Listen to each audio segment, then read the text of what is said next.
Ira felt the first ache a week before the full moon. It began as a slow coil of discomfort in her belly, a warm throb that came and went like the tide. At first she said nothing. She had seen the older girls whisper about such things, disappearing behind woven grass doors with cloth bundles tucked under their arms, returning with a strange mixture of pride and shame on their faces. She thought it might be that, finally, womanhood. A sign that she was no longer a child. She did not expect the pain to worsen. By the third day her steps faltered. Her sleep became shallow, riddled with dreams of red rivers and white eyes. When she woke one morning with the blood between her legs, she was almost relieved. But it was not the small spotting she had heard the others describe in hushed tones. It was more. Much more. She cleaned herself quietly and pressed a folded strip of cloth between her legs. Her mother Mara had taught her how to make them, though never with warmth. Just sharp instruction. Ira had always wondered if her mother feared softness, or if it had been beaten out of her long ago. Still, that day she wanted her mother. Not the teacher, but the woman who used to sing to her when she was small, who once sewed a bird into her dress hem so she could carry flight with her. By nightfall the cloth was soaked through. By morning Ira could hardly sit up. The blood poured like a broken gourd, warm and metallic. She tried using thicker cloth, but it was no use. She was drenched. There were no wounds on her skin, no sign of injury. Just the endless bleeding, as though something deep inside her had decided to empty itself out. Mara came to wake her and stopped cold. The mat was red beneath Ira. The hut smelled of iron and earth. For a long moment Mara said nothing, only stared at the girl who looked too small, too thin to be dying. Then she knelt and cupped Ira's cheek. How long? Ira tried to speak, but her throat was dry. Her mother's eyes swept over her. There was no question now, it was not normal. That night, Mara carried her daughter to the edge of the forest, where the old women met. They lit a fire and summoned grandmother Imbi, who had not walked without her cane in years. She sat down slowly beside Ira, looked once at the mat beneath her, and let her hands fall into her lap. It is the curse, she whispered. Mara's face hardened. Don't speak that word. I must. The child is bleeding under the full moon. Like Sifa did. The name hung in the air like a ghost. Sifa, the beautiful one, the one who laughed like drums and danced in the village square. Sifa, who bled herself into the ground at 16 and never rose again. No one had spoken her name in a decade. Mara took Ira home in silence. That night, Ira moaned in her sleep. Fever took her. The bleeding did not stop. By the second day the other village girls had heard. Someone's younger sister had passed by their hut and seen the blood-soaked cloths hanging on the line. The whispers started. She's cursed. She's leaking the moon. Moonleak. That was the word that caught fire. When Ira returned to consciousness, she found her name had changed. Moonleak, a girl hissed as Ira tried to fetch water. Stay away. Don't let her bleed on you. Ira stumbled back into the shadows, dizzy and ashamed. Her legs were weak, her body hollow. Even the breeze seemed to push through her. She tried to ask her mother again what was happening to her, but Mara's face was hard. Some blood is normal, she said. But not like this. You are not like other girls. Then what am I? Ira whispered. Her mother's lips pressed into a thin line and she turned away. Ira began to wonder if she was being punished. Maybe she had done something to displease the moon. Maybe it was the time she spoke back to the elder. Or when she stole a sugar fruit from the basket while no one was looking. Or when she looked too long at the boy who carved wood near the stream. Each act began to weigh heavier on her heart. She sought out the village healer, old Nuru, who lived alone near the salt rocks. He took one look at her and shook his head. It is not sickness, he said. It is not injury. It is a tether. The moon has knotted itself to you. Can it be undone? Not by my hands. She cried on the way back. The kind of crying that came from the bones. The pain was still there, blooming in her stomach and legs, but now it was heavier with hopelessness. She bled again that night. Not a little. A pull. Her mother, watching her chest rise and fall with difficulty, wept for the first time in Ira's memory. Quiet, broken sounds. She sat beside Ira and held her hand, her face hidden in her free palm. I thought I had escaped it, she murmured. I thought it ended with Sifa. Ira blinked slowly, her mouth too dry to speak. She was my sister. My heart. She was the first to bleed this way. My mother took her deep into the forest one night, hoping the trees would take the curse back. But they didn't. She bled into the roots. Ira tried to move her hand. Her fingers barely twitched. I should have told you. But I wanted to believe. You were so full of life. So bright. I thought, maybe the curse skips the bright ones. Her laugh was bitter. In the days that followed, Ira remained mostly indoors. The village continued without her. Children laughed. Fires crackled. Drums beat during evening dances. She lay still, wrapped in cloth that her mother replaced hourly. She learned to feel when the bleeding worsened. Her pulse would race, her breath would catch, her skin would prickle. Sometimes she would wake with a cry. Other times with a strange peace, as though the blood was draining something she no longer needed. The girls no longer whispered. They stared. Some with pity. Some with fear. One even threw a stone near her foot when she ventured out to sit beneath the baobab tree. You'll call down misfortune. Ira looked up at the moon then. It was high and full, pale as bone. What misfortune? She said quietly. It already lives inside me. The moon shimmered, silent. That night she had a dream.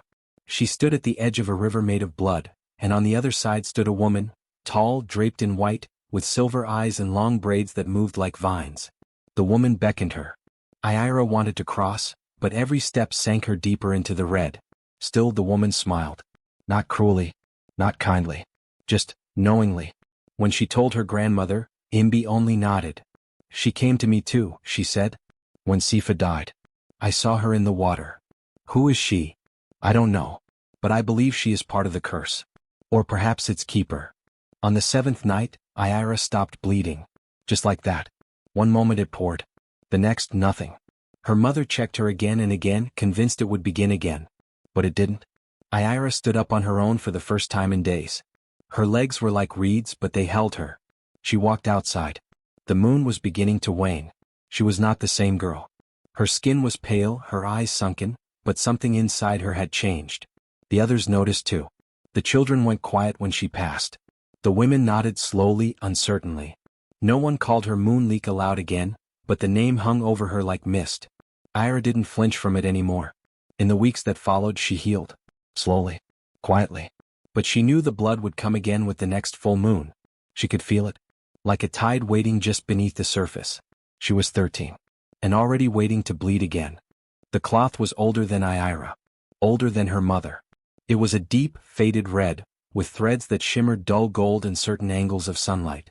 Grandmother Imbi had kept it wrapped in dried banana leaves, buried in the bottom of an old clay pot sealed with wax and ash. When she pulled it out, her hands trembled, not with weakness but memory. This belonged to your great-grandmother, she said. It was given to her by a spirit woman who walked the salt paths. Said it would bind what should not spill. Ira stared at the cloth as though it might burn her. It looked ordinary. Stained already with age or history, she couldn't tell which. But Imbi's voice was different that morning, thick with the kind of truth that needed no proof. You must wear it every night the moon is full, the old woman said. Even if you sleep. Especially if you sleep. Will it stop the blood? No, Imbi said. But it might teach it to listen. Her mother watched from the doorway, arms crossed tightly over her chest, her mouth thin as a reed. Ira knew she didn't trust the cloth. Mara believed in poultices, in bitter herbs and prayer. But nothing else had helped. And Ira had lost too much already. So that night, as the first white curve of the full moon rose behind the trees, Ira wrapped the red cloth around her waist. She felt no magic spark, no warmth, no divine hush. Just the scratch of old linen against skin. The bleeding came again as expected, but slower this time. It trickled instead of pouring. The pain remained but dulled. She still had to change her cloth every hour, still woke drenched in sweat. But for the first time in months she didn't faint. Didn't cry. She walked to the fire pit herself in the morning and poured her own water. Her mother gave her a long look and said nothing. But Ira caught the shift in her shoulders, an almost relief. Grandmother Imbi smiled like someone who had finally been believed. The cloth, however, stained quickly. And no amount of soaking could rid it of the dark, rusted marks that bloomed across it. Soon, Ira's secret was no longer a secret. The other children saw her on wash days, scrubbing furiously, hands raw and shaking. The cloth no longer folded neatly, it stiffened in the sun, the edges curling like leaves near fire. People began to talk again. This time in full sentences. Loud ones. One boy whispered that the red cloth had come from the underworld. A woman swore she saw it twitch in Ira's hands. Another claimed she caught Ira humming strange tunes under her breath, tunes that made her goats tremble. Ira was no longer just Moonleek. Now she was touched. Blood child. Which string? One afternoon the head teacher came to their hut. "I'm sorry, Mara," she said softly, "but the parents are frightened. The children talk of curses, spirits, blood omens. We cannot let Ira return until she is well." Mara didn't argue. She only closed the door and stood there, still and tall, as Ira sat quietly by the fire, the cloth hidden beneath her outer wrap. The next day her school things were packed away. Her books gathered dust. The morning stretched long and hollow.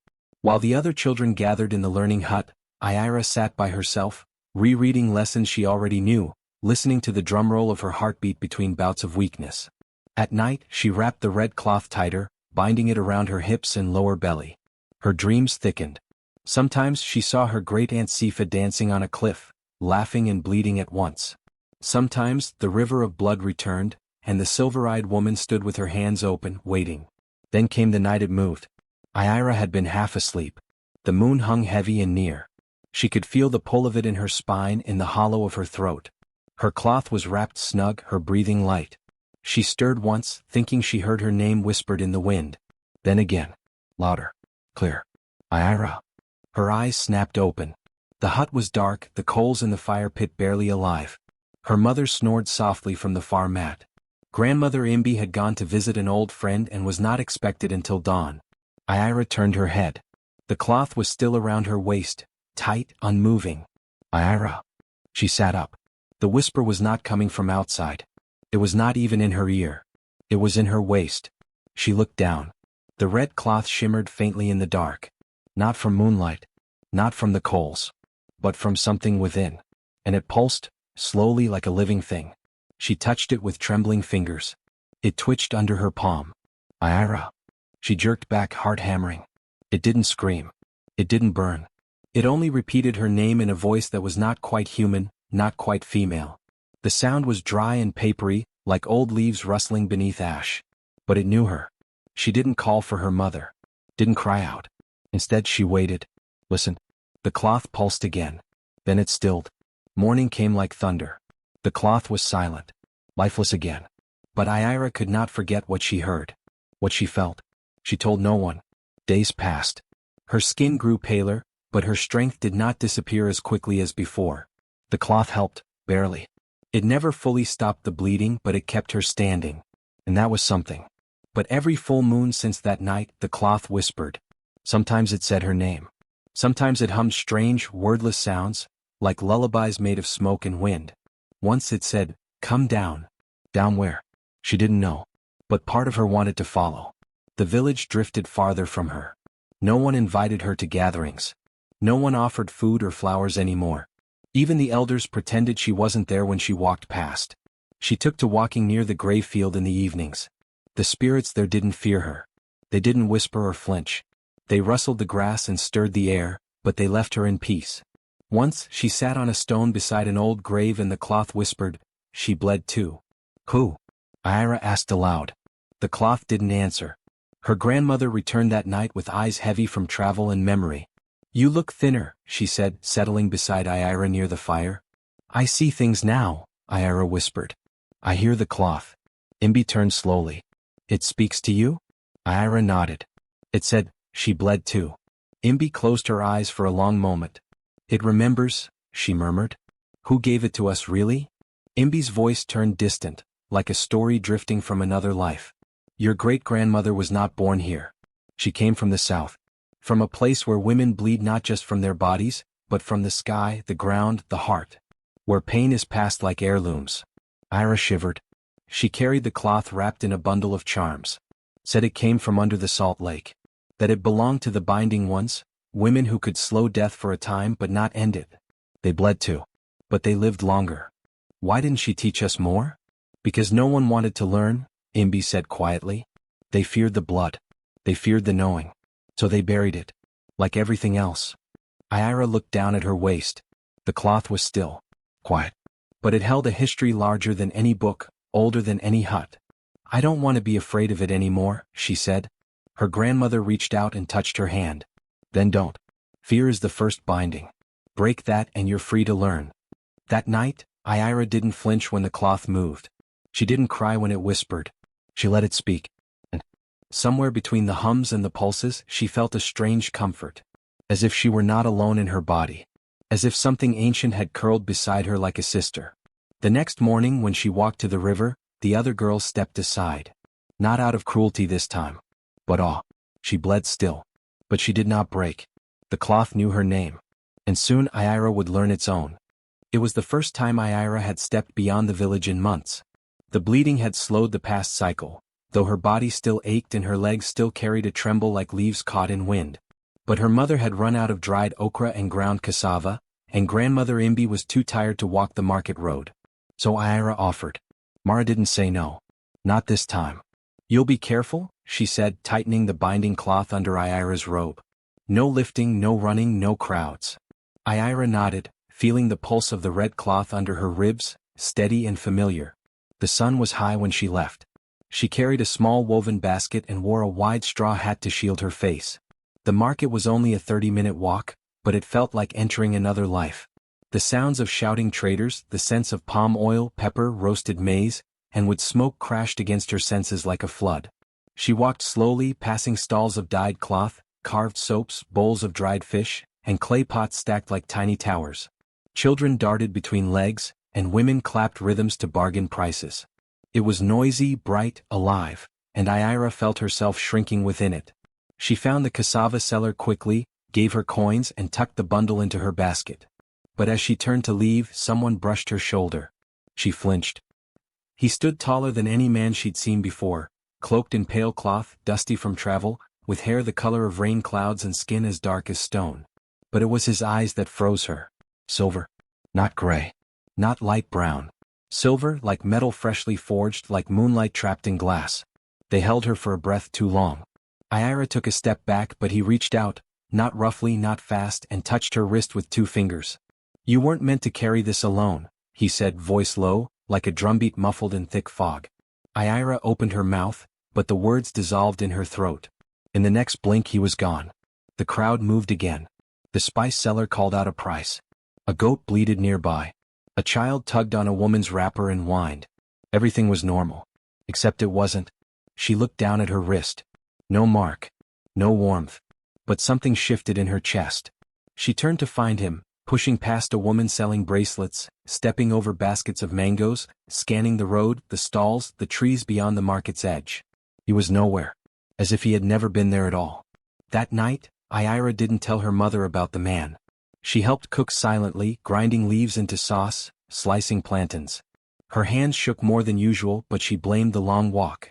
The moon was only halfway to full, and the bleeding had already begun earlier that day. It was light but steady. She wrapped herself in the red cloth before bed and tried to sleep. Her dreams that night opened like a drumbeat. She stood in a place without sky. No stars. No wind. The ground beneath her feet was damp and soft, like newly turned earth. And from below, deep below, she heard it. Voices. Hundreds. No, thousands. Chanting. A rhythm of syllables she didn't know. Words spoken in tongues older than fire. They rose and fell like waves crashing against the walls of the world. Ira's knees buckled at the sound, not in fear but reverence. And then silence. From the dark ahead a figure emerged. She thought it would be the silver-eyed man. But it wasn't. It was a woman. Naked except for long white bands of cloth that wrapped her from ankle to chest. Her skin shimmered like wet leaves and her mouth never moved, but Ira heard her voice anyway. You were named too early. And bound too late. Ira opened her mouth, but the woman shook her head. You still bleed because the door has not opened. What door? Ira asked aloud. But the woman only turned and vanished into the dark, her bands of cloth trailing like roots behind her. Ira woke with a gasp. The red cloth was still tied around her waist. But it was dry. She blinked, touched it, unwrapped it, slowly. Still dry. She sat up. The fire's embers were low, and outside the moon was a perfect silver plate in the sky. The bleeding had always worsened at the full. But now, nothing. She waited. Minutes passed. Still dry. She didn't sleep again. Not that night. She sat upright, pulse racing, body stiff with tension. At dawn, she rose and bathed, expecting blood to appear with movement. But the water stayed clear. Her skin felt like hers again.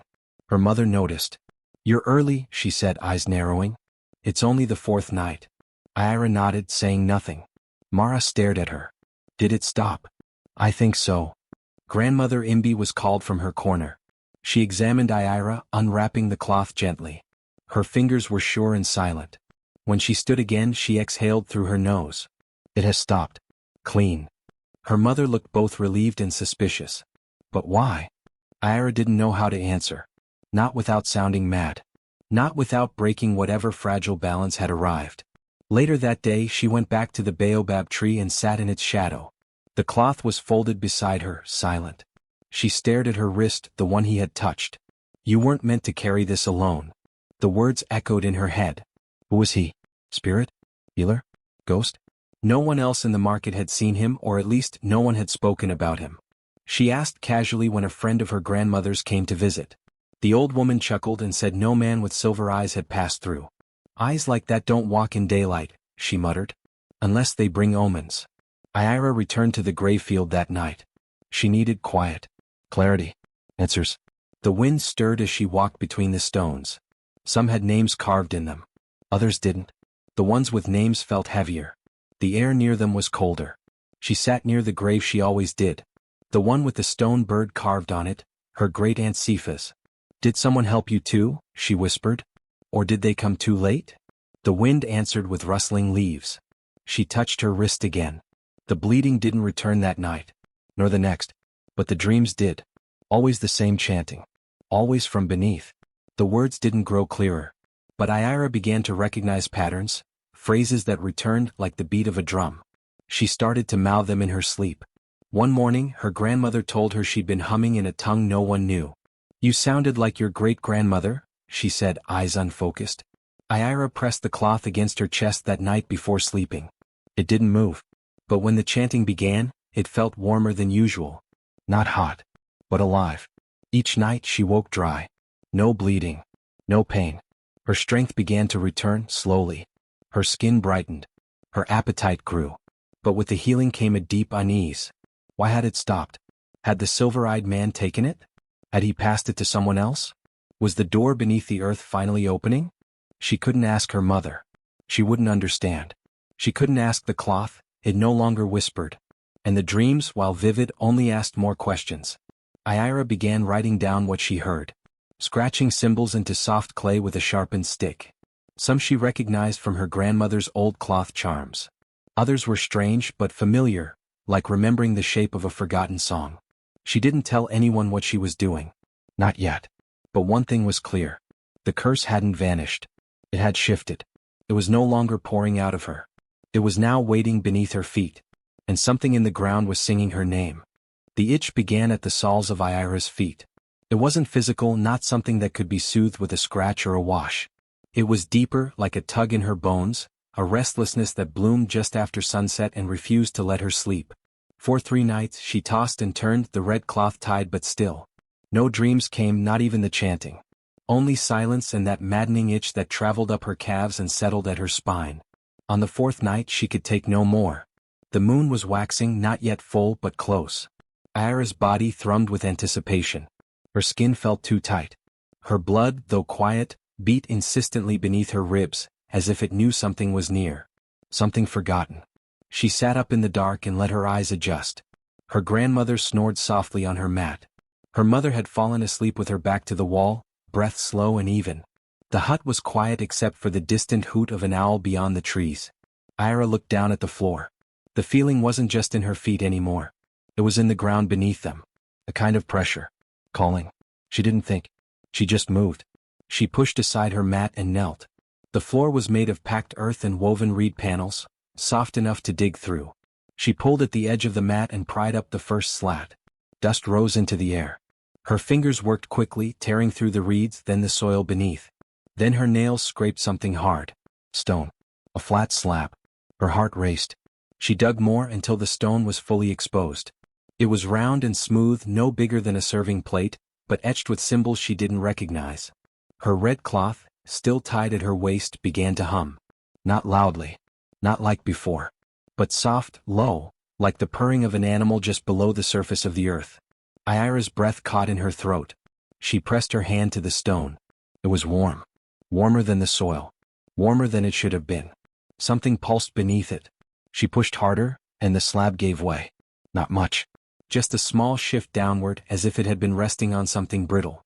With care she pulled it aside, revealing a hollow space beneath the floor. The smell hit her first. Dust, copper, something faintly sweet and old. Then she saw it. A shrine. Tiny. Hidden. Crouched beneath the floor like a secret afraid of its own power.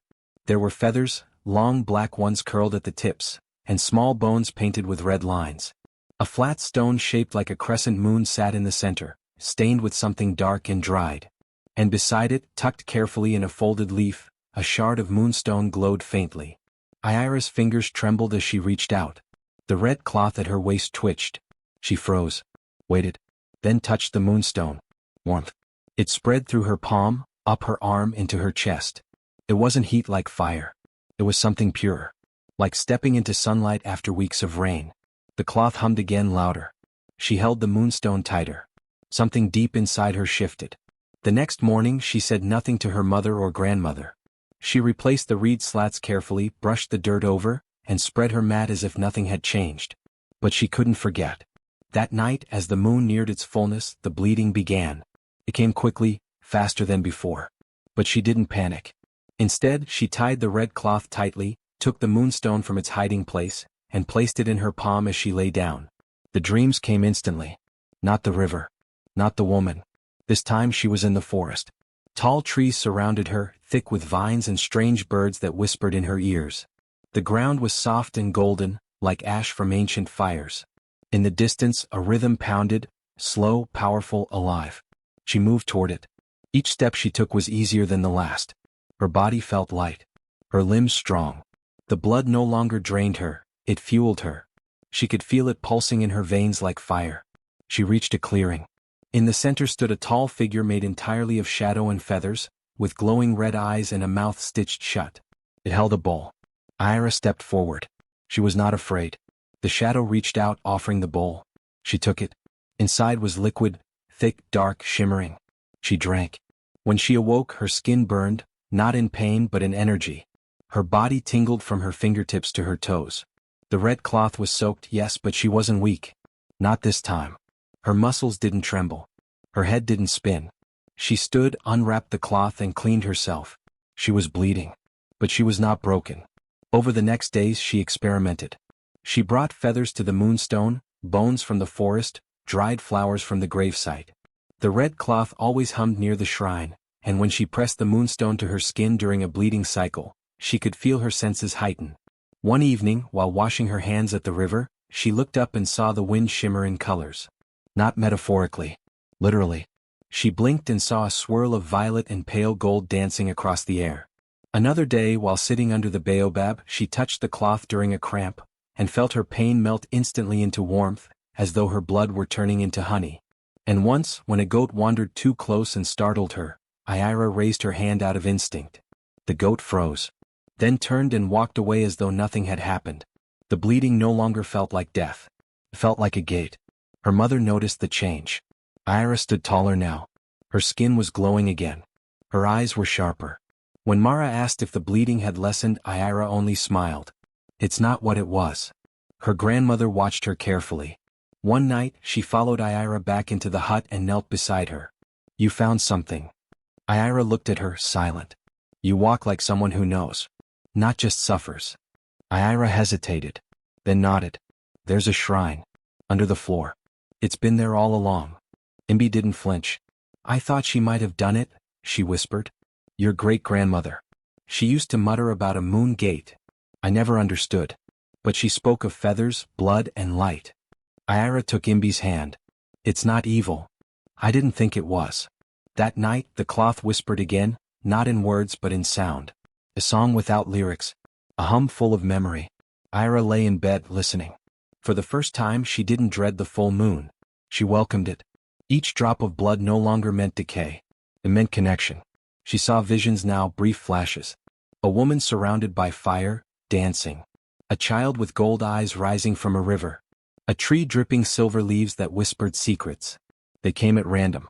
But each left her heart pounding, her hands trembling with something she could only call power. She began carving the symbols she saw into her mat, into the trees outside. She didn't understand them fully, but they vibrated with the same energy the shrine did. The curse was no longer a curse. It was a key. And something, perhaps the cloth, perhaps the moonstone, perhaps the shrine itself, was beginning to unlock what had always been hidden beneath her skin. Her blood wasn't trying to kill her. It was trying to wake her up. The full moon came without light. It should have risen silver and solemn as always, casting long pale fingers across the trees and whispering down into the bones of the earth. But that night, a thick cover of clouds rolled in early, like dark hands smothering a flame. No stars. No glow. Just shadows stretched from sky to soil. Ira stood outside, barefoot, toes curled into the cool earth, staring up. Waiting. The pull never came. No ache in her hips. No tightening in her belly. No slow trickle of warmth down her thigh. Nothing. She waited for the usual signs. The twitch in the red cloth, the hum of energy in her spine, the pulse that always woke her at midnight. But her body stayed still. Almost quiet. Almost peaceful. At first she didn't know what to feel. She walked back into the hut, her steps light and slow. Her mother and grandmother had already gone to sleep, the fire low, casting amber shadows on the wall. Ira sat beside it, unwrapped the red cloth from her waist and folded it carefully. She wasn't bleeding. Not even a spot. Her breath caught, not from fear, but something closer to wonder. For months, the full moon had brought pain, visions, whispers, weight. It had shaped her days and stolen her nights. Now for the first time she was free. Truly free. She didn't sleep. She didn't need to. She stayed by the fire and felt the strange hum of silence course through her. Her body felt light, her mind sharp. Her limbs didn't ache. Her skin didn't burn. She was fine. Better than fine. By sunrise she was smiling. She fetched water before her mother could ask, sang while pounding yam, even climbed the slope near the grave field to collect herbs. Her feet didn't falter. Her head didn't spin. The birds sang louder. The trees seemed greener. She was not bleeding. And the world had never felt more alive. She even danced that day just a little near the edge of the compound when no one was looking. A forgotten rhythm stirred in her legs. Her feet struck the ground in time with the drumbeat of her own joy. But that night the screaming began. It came from 2 houses away. A woman's voice, high, cracked, frantic. Then a chorus of shouts, feet pounding the ground, the low thrum of panic stirring the village awake. Ira ran out, heart racing. Others had already gathered. Oil lamps flickered in trembling hands. A small crowd circled her neighbor's hut. Miko, the young hunter with a shy smile and crooked teeth, the one who once gave Ira roasted nuts when she cried by the river.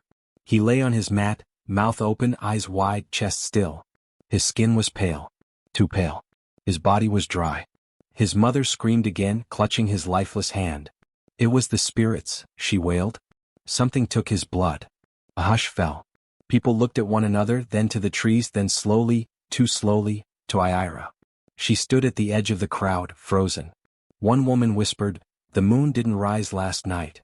Another murmured, "The girl didn't bleed." Ira's chest tightened. She turned and walked away before they could speak louder. Before they could finish what hung in the air. Her grandmother was waiting when she got home. "You didn't wear it," Imbi said, sitting by the fire, arms folded, the red cloth in her lap. Ira didn't answer. Imbi rose with difficulty, crossed the floor and held it out to her. "Wear it now. Before the next moon." Ira backed away. "No. It stopped the blood," her grandmother said. "It saved your life. It trapped me. It protected us all." Ira's hands balled into fists. "I felt alive yesterday. I danced. I wasn't tired. I wasn't hurting. That cloth may bind the bleeding, but it binds everything else too. My body, my voice, my strength." Her grandmother's eyes narrowed. "And what do you think happened to that boy? You think it's a coincidence?" Ira flinched. "No blood in him," Imbi whispered. "Drain dry.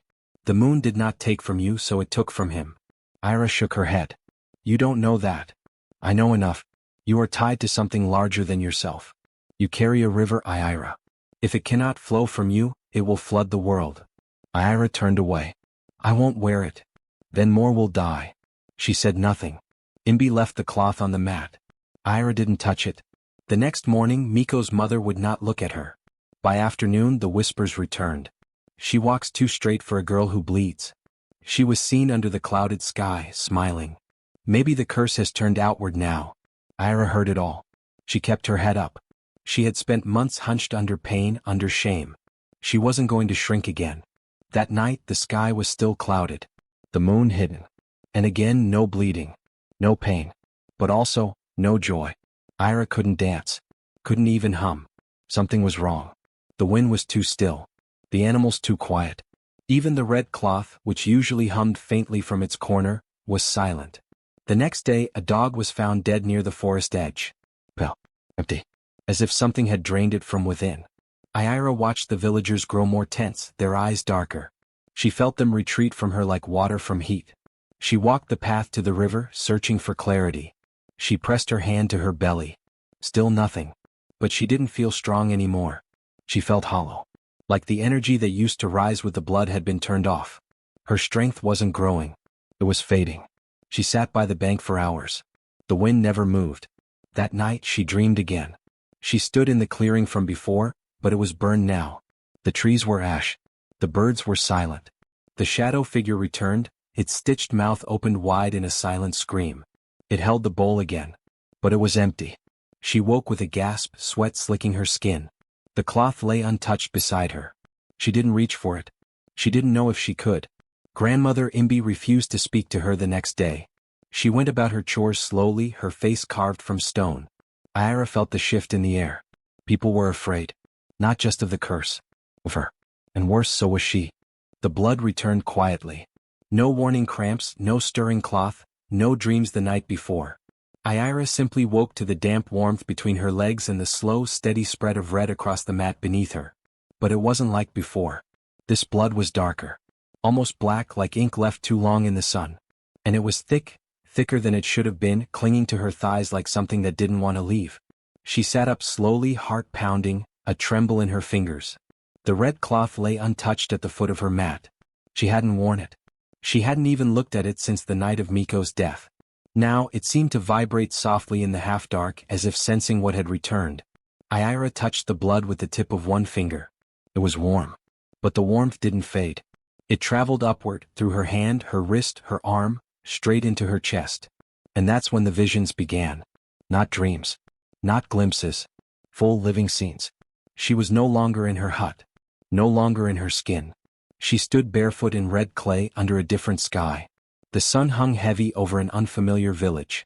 A girl, barely 12, sat beside a river, clutching her belly and weeping into her hands. Her hair was shaved. Her face was streaked with blood and dirt. And around her waist, a strip of red cloth fluttered in the breeze. Ira blinked, and the scene shifted. Another girl now, older, her arms branded with burning marks. She knelt in a shrine lit with hundreds of candles, chanting through cracked lips, her eyes rolled back.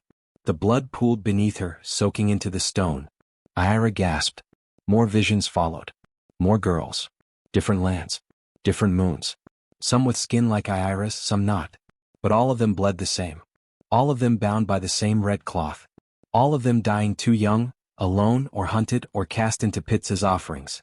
She saw one girl with a rope around her neck, swinging from a tree while a crowd watched. Another curled under a staircase, whispering to spirits that never answered. And one who looked almost like Ira, was buried in salt, her eyes open, her mouth stuffed with feathers. Ira fell backward on her mat, heart racing, hands clutching her stomach. It wasn't pain. It was grief. The blood had returned, yes. But it wasn't just hers anymore. It carried their weight, their memories, their deaths. She rose slowly, legs shaking, and dipped her fingers into the thick, dark blood on her thighs. Then she went to the wall of the hut and began to write. Not words at first. Just marks. Lines. Symbols. Then names. She didn't know how she knew them. But she did. Loma. Katari. Amada. Sir. Ba. Each name came with a memory. A face. A death. She wrote until her hands ached, until the blood dried and cracked on her fingertips. Her mother called her name once from the other room, but Ira didn't answer. She couldn't stop. She needed them to be remembered. By dawn the wall was full.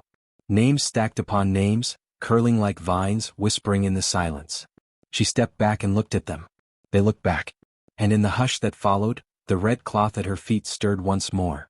But Ira didn't reach for it. Not yet. The blood that flowed now was not a curse. It was history. And she would not let it be buried again. The night came heavy and fast, like a shadow with weight. The sky held no stars. Even the trees seemed to bend inward, their branches muffling sound like hands pressed to ears. Ira knew something was wrong before the first drop of blood touched the cloth. It didn't begin with cramps or dizziness. It began with cold. Not on her skin but in her chest, a slow, creeping chill that moved with the rhythm of her pulse. Her fingers trembled as she reached for the cloth she had long resisted, then hesitated. She hadn't worn it in weeks. Not since the moon disappeared. Not since the blood turned thick and strange. But tonight, something inside her whispered that she would not survive the night without it. She bound herself quickly, wrapping the red cloth tight around her hips, ignoring the way it trembled under her hands. As she lay down, the chill deepened. Her breath came shorter. The air in the hut felt thick. She pulled her wrapper tighter and shut her eyes. And then the bleeding began. Not a trickle. Not a stream. A flood. It poured from her body like water loosed from a dam, soaking the mat, staining the floor. Her breaths came in gasps. Her body shook. Her mouth opened but no sound emerged. Vision struck like lightning. Flashes of a desert girl screaming beneath a copper sky. A child tied to a rock, singing through tears as her blood fed the soil. A line of women with red eyes and moonstone blades walking into the sea. Ira saw herself among them. But it wasn't her. It was someone else wearing her body. Breathing her name like a prayer. A voice older than the trees. A rhythm deeper than drums. And then silence. Her body slackened. Her breath stopped. By the time her mother rose in the early hours, Ira's skin was cold. "Mama?" came the soft call. She didn't respond. Her mother crossed the room quickly, heart already thundering. She knelt beside her daughter, shook her shoulder. "Ira." No movement. The mat beneath her was soaked dark. Her skin so pale. Her lips bluish. Her chest unmoving. "Ira. Wake up." Mara's voice broke. She shook her harder, slapped her cheek once. Twice. Nothing. "No, no, no, no," her mother wailed, crumpling over her, clutching Ira's still body to her chest. "Not my child. Not my child." Grandmother Imbi burst into the room wild-eyed, her wrapper loose. She stopped cold when she saw her granddaughter. Then her face fell. Not in shock. In knowing. They laid her on the mat, straightened her arms, closed her eyes.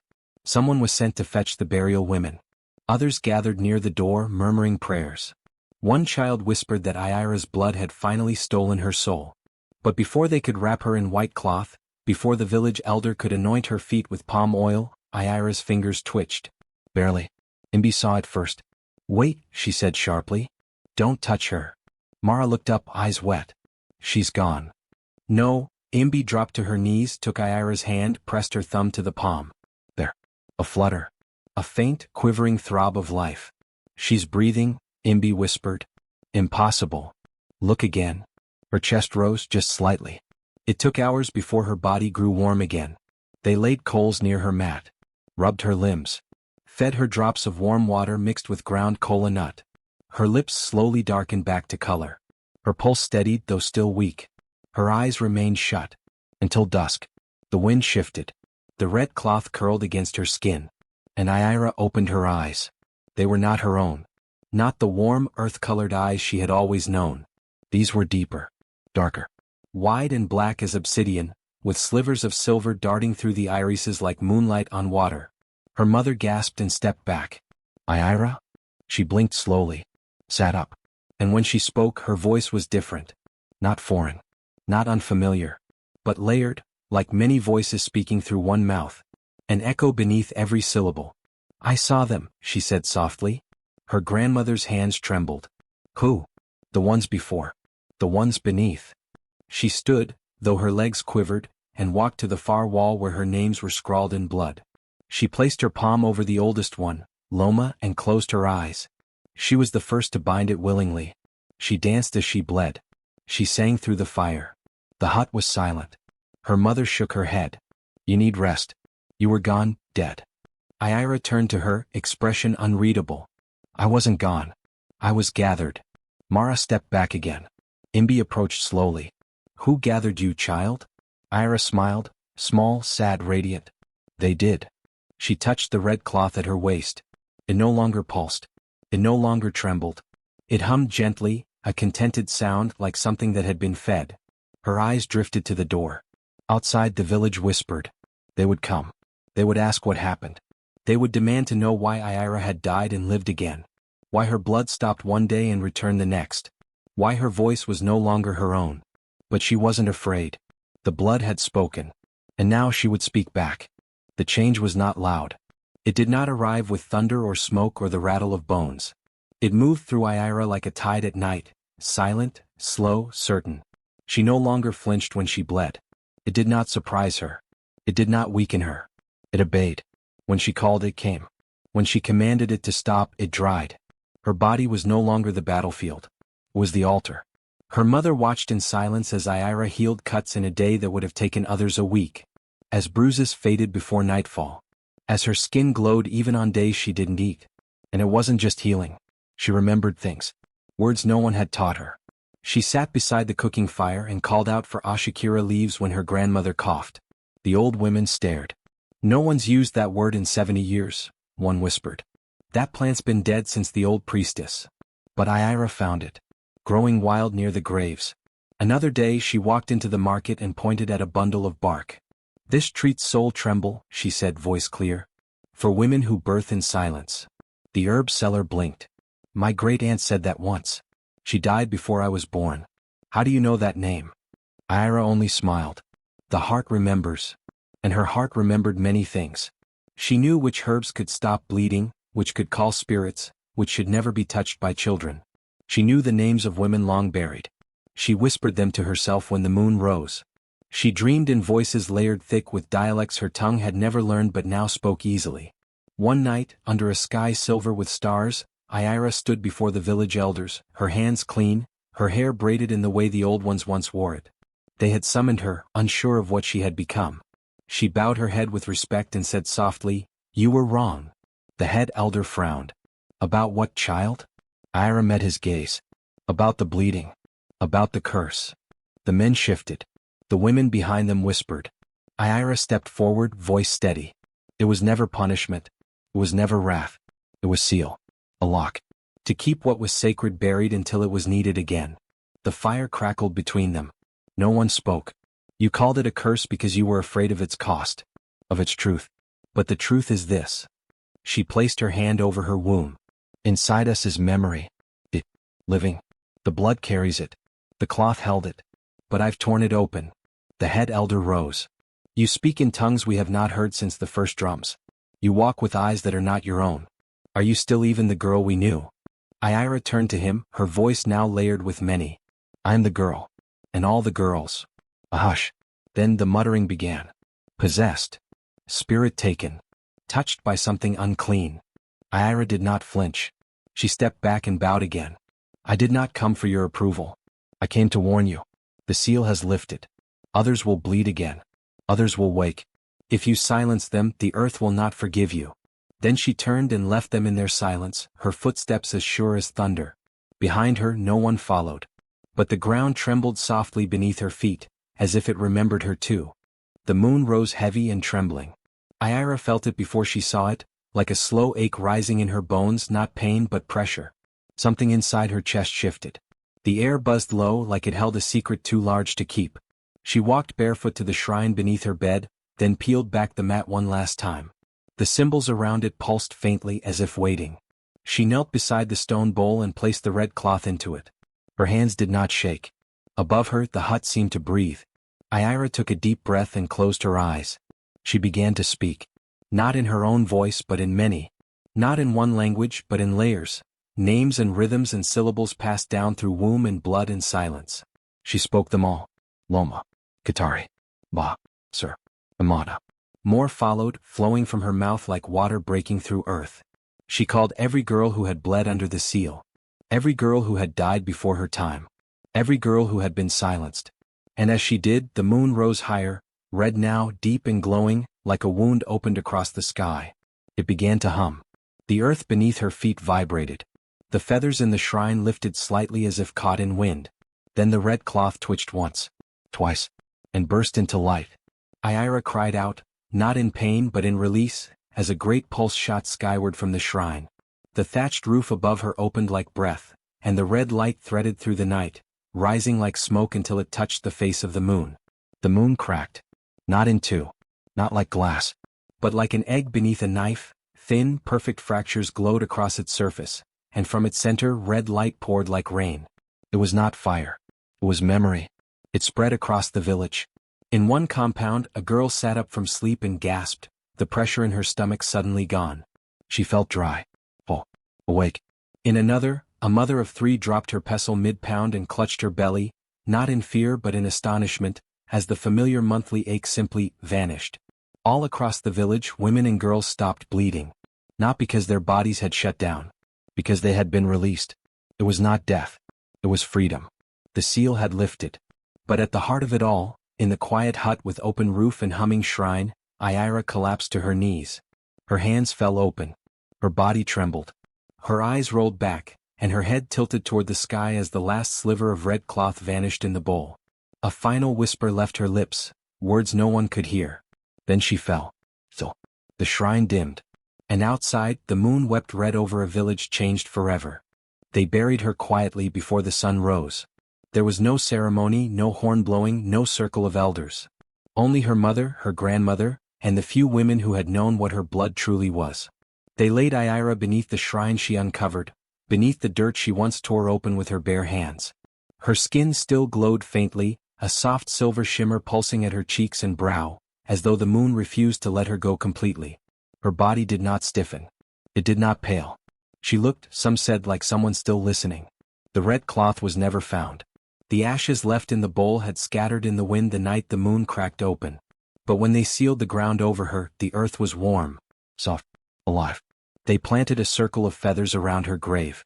Each full moon, the feathers shifted slightly as if touched by a breath too old to name. Years passed. The curse did not return. Girls grew up without fear of the full moon. No sudden weakness. No cloth to bind. No pain that spoke in riddles. Mothers stopped whispering warnings at dusk. The name Moonleak disappeared from the mouths of children. But the dreams remained. They began softly just after Iyra's burial. A girl in the village, a quiet one who used to hide from the moonlight, woke in tears, clutching her chest, saying she had danced with Iyra in a river of stars. Another, older, said she had heard her singing from beneath the roots of a tree. And soon, everywhere across the land, little girls began to speak of the Moon Mother. They said she wore feathers in her hair and light on her skin. They said her voice sounded like many voices, and when she touched your shoulder in the dream, you woke with courage you hadn't known you had. Some began drawing symbols in the dirt without knowing what they meant. Some began whispering the names Iyra had once written on her walls. And though none of them bled like she did, some swore they could feel the earth beat louder on full moons, feel it hum gently beneath their feet like a drum buried deep and eternal. No one called it a curse anymore. Not even the elders, whose beards had grown white and whose eyes now softened when they spoke of the girl who had defied them. They never spoke of what they saw the night the moon cracked.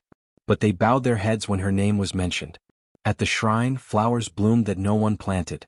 Feathers still gathered there even when no birds flew above. And in the quiet hours just before dawn, women would sometimes sit near it and speak their secrets aloud, not expecting answers, but knowing someone was listening. Because Iyra had bled for them all. Not just her village, not just her time, but for every girl who had carried silence like a second heart. The earth did not forget. Every full moon, even now, the wind slows. The leaves still. The ground hums. Not loud. Not shaking. Just enough. Just softly enough to say, thank you.